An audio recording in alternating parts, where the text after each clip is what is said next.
This is One Sentence News, a daily podcast featuring 3 news stories with a sentence-long summary and 1 sentence of context apiece. I'm Colin Wright. This is a sponsored message. I've been using Anchor as my podcast host for a while now, and it's been a pleasure to use. Anchor offers benefits that most other hosts do not. It's free to use, but it also has a collection of tools that allow you to create a podcast completely within the Anchor website or smartphone app. They distribute your show to Apple Podcasts, Spotify, and all the other distribution channels without any additional effort on your part, and you can make money from your podcast without any minimum audience size. So you can use it as a more traditional podcast host like I do, but it's also got everything you need to start a podcast from scratch. If you're keen to give it a shot, download the free Anchor app or go to anchor.fm to get started. It's Wednesday, June 22nd, 2022. Let's talk about the news. From Reuters, Russia warns Lithuania of consequences over blocked rail to enclave.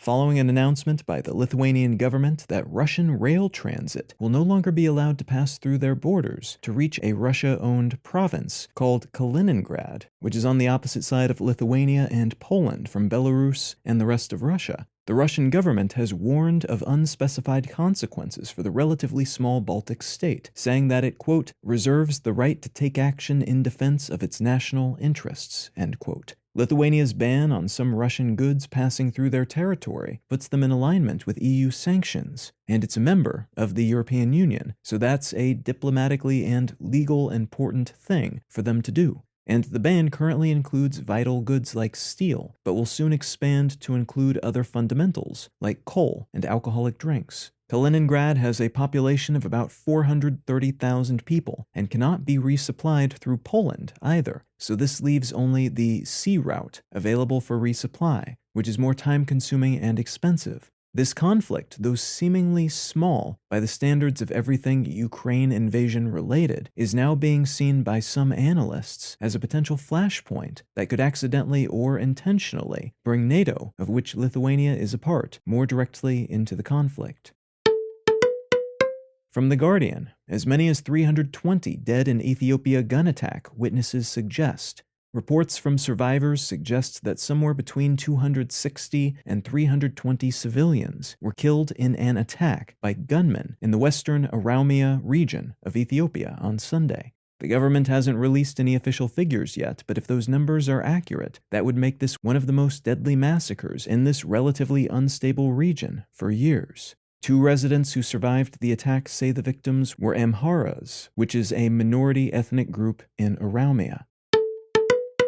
And from the Associated Press, Israel to dissolve parliament, call 5th election in 3 years. Israel's coalition government has announced that it will dissolve parliament and hold new elections, which, if they follow through, would be the 5th election period in 3 years. This is a notable development in part because it raises the possibility that ousted former Prime Minister Netanyahu, who is currently on trial for corruption, could return to power, or the country could spiral into another period of unproductive gridlock, either of which would be significant developments that could go on to shape the country and how it functions for years to come. The folks currently in power aimed to stop the never-ending cycle of elections in Israel by pulling together a coalition from parties across ideological leanings, but that would seem to not have worked out as planned. If you're finding some value in One Sentence News, consider leaving a quick review wherever you get your podcasts and or sharing the show with a friend. You can find out more about this show or subscribe to the email version at onesentencenews.com, and you can support this and other related projects like the Let's Know Things and Brain Lenses podcasts at understandery.com.